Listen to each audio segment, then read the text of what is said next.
revoilà. Donc bon, franchement je vous adore, hein, mais comme je m'aime aussi, bah, j'ai essayé de rester à l'ombre, parce qu'au départ j'étais partie dans l'idée de faire un petit tournage, une toute petite vidéo sur un ponton. Mais là j'abandonne, quand il fait trop chaud, je vais me cramer la tronche et je serai incohérente dans mes propos. Donc voilà, donc je vous annonce d'ores et déjà que dans pas super longtemps, je vais revenir avec ce livre. La magie de Rhonda Byrne. Alors je sais pas si vous connaissez ou pas. Ceux qui connaissent, ben, ils savent déjà quoi. Mais ceux qui connaissent pas, Rhonda Byrne, elle a écrit Le Secret, dont je vous ai parlé quand je vous ai présenté mes livres de prédilection, ceux qui m'ont vraiment aidé à faire avancer en fait dans mon développement personnel. Et là, en fait, elle a fait un livre qui s'appelle donc La Magie. Elle en a fait plusieurs, mais celui-là, en fait, chaque jour, il y a un petit rituel à mettre en place dans sa vie. Rien de compliqué, en fait. Ça monte crescendo. Et vous allez voir, c'est tout à fait accessible. Et au fil des jours, on s'aperçoit que ça marche. C'est un truc de taré. Alors, moi, depuis la gratitude, je la cultive tous les jours. J'ai de l'inspiration, de l'inspiration, l'intuition développée. Enfin, voilà, je veux dire, ce livre m'a vraiment aidé en fait. C'est après mon hospitalisation, j'avais ce trésor chez moi, je ne savais même pas. Un jour, alors que j'étais en convalescence, j'avais des pansements et tout, après l'ablation de ma vésicule biliaire.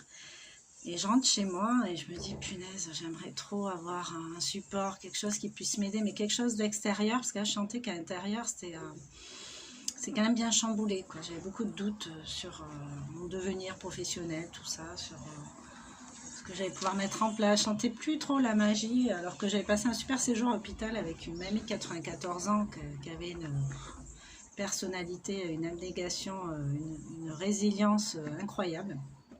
Et vraiment, voilà. Mais retour à la réalité, chez moi, dans mes conditions, pansements, tout ça, c'était ça, quoi. Et je me fais ma petite... ouais, j'aimerais bien avoir un petit support. Je lève les yeux, j'avais une bibliothèque et j'ai une amie qui était partie et qui avait laissé des livres. Mais moi, j'avais pas... J'ai juste vu Rhonda Byrne, mais sans plus, quoi. Et bing, je vois la magie de Rhonda Byrne. Alors là... Là, je commence à lire et à faire un rituel par jour, et juste extraordinaire. Donc, je reviendrai avec ce livre, comme avec beaucoup de choses. Hein, à chaque fois, j'annonce, je reviendrai. Donc après, pour ceux qui tombent sur les vidéos, même si vous ne les regardez pas dans l'ordre, l'idéal, c'est de regarder chaque vidéo dans l'ordre, hein, puisque je fais référence à d'autres vidéos. Mais bon, chaque vidéo contient son contenu propre, donc du coup, il n'y a pas... c'est pas grave en fait si vous n'avez pas vu des autres vidéos. Si vous tombez sur la vidéo qui concerne la magie, arrêtez-vous dessus, essayez de faire. Alors par contre là ce sera sur 28 jours, donc pour monter crescendo, c'est quand même mieux de suivre le truc, quoi. Voilà.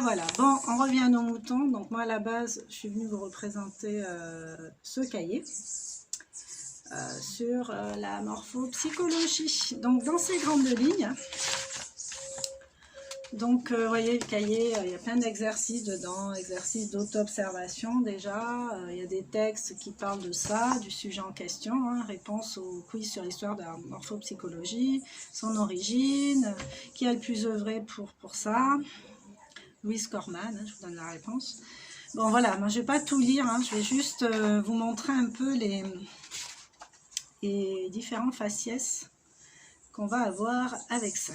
Donc, on a le dilaté et le rétracté. Regardez. Le faciès dilaté. Donc, vous voyez, il a le visage tout rond, les traits plutôt émaciés. Et le rétracté, c'est plutôt le contraire, quoi. Alors, ça peut vous faire penser à des personnages ou des personnes, soit des personnages publics ou des personnes que vous connaissez dans la vraie vie. Voilà. Donc, je vais vous lire les caractéristiques du dilaté. Extraverti, plein de vitalité. Il s'intéresse au monde extérieur, les faits, les gens, les objets. Il a besoin de s'exprimer, de se dépenser. Il recherche les échanges et l'action concrète.